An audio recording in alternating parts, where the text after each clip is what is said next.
Hey, what's going on? I'm back again.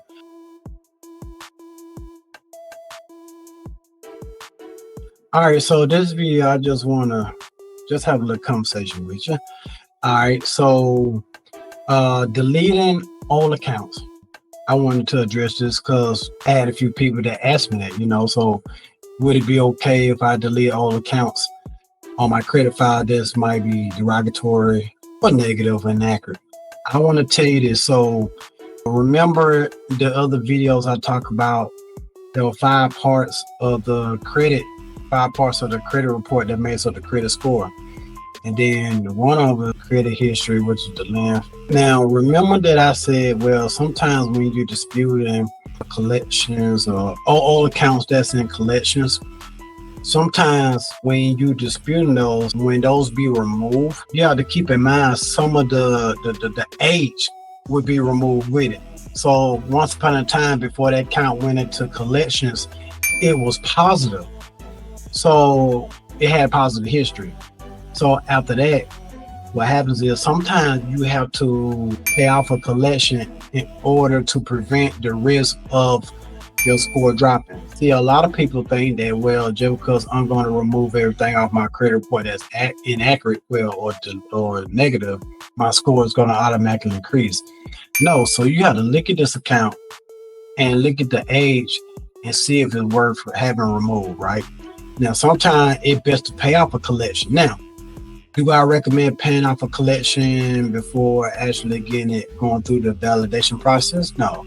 So I do say you still go through the validation process, which means that the collection agency got to provide some type of document. They got to provide the license, and they got to show that they illegally own the account. And you can pretty much use that to your advantage, because if you know that they don't legally own account, instead of having the account removed, you could say, okay, well, I'll tell you what, since I know that you're not legally licensed in the state, or you don't have the proper documentation to avoid further or litigation, however you want to put it, well, I want you to change the status of this credit report, that this collection is it's been paid, or it's never been a collection, or something like that. It's something to show where it has a positive impact. You can use that. Now, I'm not gonna say that's gonna always work, but hey, it's worth a try. Or you can use it to get the negotiate other account. So let's say that a collection is $5,000. Hey, they're in a violation. They might work something out with you where you pay $1,000 and they might remove the account, or they might change back to positive status or something like that. And some people don't care. Some people just want it removed. So you have to think about it. You have to weigh your options. Like, if I pay this collection off, it's a strong possibility I can lose 50 points. But I'm trying to get this house in the next couple of months. Or if I pay off this collection, I can gain like 30 points. And the thing about it now, if a collection 5, I know if the collection is 6 years old, they really can't nobody. They really not eligible to obtain the debt for that collection account anyway. All right, because it passed statute of limitation. So if it's in a situation where it passed statute of limitation, that collection really don't even have an effect on your credit score, right? Well, a negative impact on your credit score, but the age and history is still on there. Okay. Also, be mindful of that. But if a collection they've been on there for 6 months, maybe 2 years or whatever, you can go for it, try to dispute it off if you want to. I know no one wants to see collections on a credit file. So what you can do is really have the collection agency sell the account back to the original creditor, and you can work it out that way. But like I said, by sometime removing collection, it can cause your score to decrease because of the history that attached to it. Okay. Like I said, keep all the accounts open, even if they are not in collections. That means credit cards. A lot of people, once they pay their credit card balances off, I've seen where people go ahead and close accounts. You don't want to do that. That's a no-no.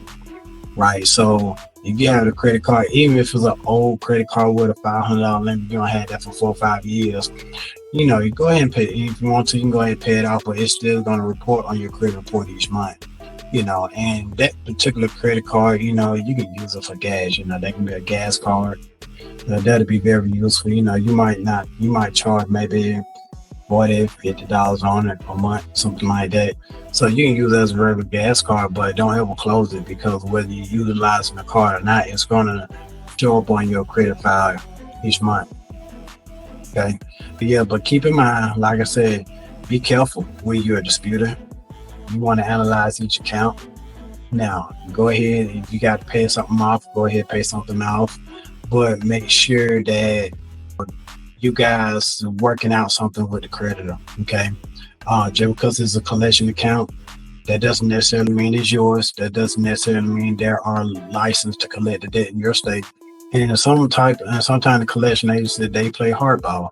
Make sure they're not violating the laws of the FDCPA, which means the Bad Debt Collection Practice Act. However, when you are dealing with them, make sure if they call you, make sure it's not after hours. Make sure, I think it's not on a Sunday. If they call you and harassing you and making threats, and that is against the law. So, but when they do call you, don't admit to nothing over the phone. But what you can do, get that information, and then tell them you want all correspondence either via email or you want it written. Okay. I say that because you want to have that paper trail. Now, if you know that's your debt and you just don't want to be bothered with it, you want to go ahead and take care of it, then that's fine too.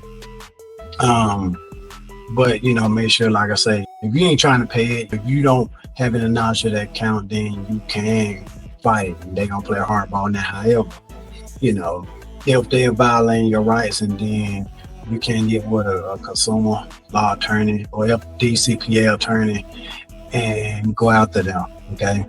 But other than that, listen, I hope you guys enjoy the segment. I hope you guys enjoy the video. I want you guys to have fun. Right. This tool is pretty much showing you how to, this video is pretty much showing you how to fix your credit. Guess what? Free. It costs you nothing. It did cost you something. It costs you time. But that's okay. I know your time is valuable, but you pouring that time into yourself to help yourself and your family have a better future. Right. So you can look at this video, follow the step by step. You don't have to worry about nobody DIY kit. You don't have to pay. You don't have to worry about paying companies all this money up front for fees. Oh, but I will tell you this. If anybody charges you money up front, it is illegal. And so there's a law called CROA, which is Credit Repair Organization Act. So can't nobody charge you up front for services. Now, however, they can charge for an assessment. They can charge for a consultation or audit. But as you go to somebody, they charge you assessors amount of money. Now I'm talking about a couple of $1,000s just to look at your credit file. Illegal. All right, so don't let nobody trick you into doing that. But if somebody charges you and it go towards assessment, analysis, or audit, something like that, that's relatively fine, because they actually working. They pulling the file, they analyzing it, they coming up with a strategy of how you can assist, how they can better assist you, and they coming up with goals. But if somebody trying to charge you all this money up front, they haven't even did no work, that it's illegal, right? So don't let nobody talk you into paying so much money up front, even though you can do it yourself. I know it's time consuming, but utilizing this tool, the AI and the online print and mailing services, you can do that using your cell phone. You can do that using an iPhone, your tablet, Droid, anything, right? And it only requires maybe 30 minutes of your time, right? You can do it on your break at work, but you can do it while you was at the doctor's office,